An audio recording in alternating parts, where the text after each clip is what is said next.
To pass a massive coronavirus relief package, an idea that's been kicked around since April. This bill looks like will come in just under $1 trillion in the $900 billion range.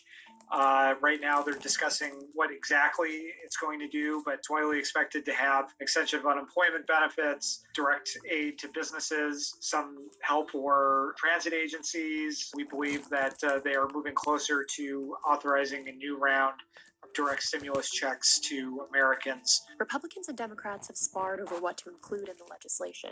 We Democrats would have liked to go considerably further, but this won't be the last time Congress speaks on COVID relief.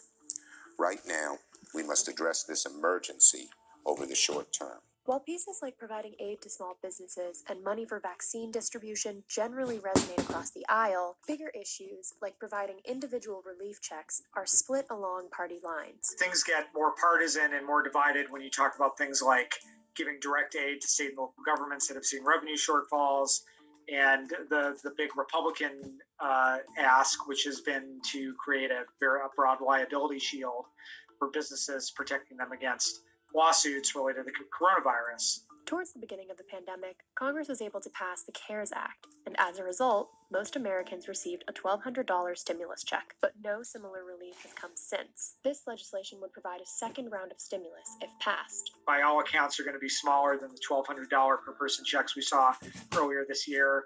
It could be $600, it could be $700. They're still sort of working that out. Other controversial components of the bill include assistance for struggling music venues, an extension of the federal eviction moratorium, and funding for the Federal Reserve's emergency programs. While party leadership engaged in a back and forth, people need food on the table. They need to get their rent paid.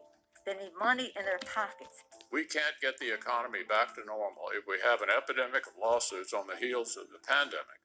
a group of moderate senators came together and presented the bipartisan framework that forms the bill's foundation. Our action to provide emergency relief is needed now more than ever before. The people need to know that we are not going to leave until we get something accomplished. Ultimately, what's included in the package is the result of a lot of compromise. A lot is still in flux.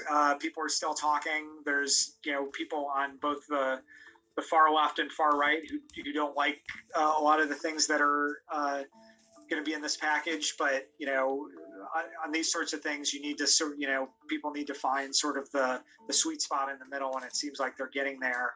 But closing these things out can be tricky business. The pressure is on to get something through. On top of a struggling economy and climbing coronavirus case numbers, lawmakers must pass the bill in order to fund government spending. There's signs that this, second wave of infections has been sort of joined by a second sort of economic wave that's really hurting Americans and businesses. And, I think there's a lot more pressure right now on Congress to do something and certainly get something done before leaving Washington for the year.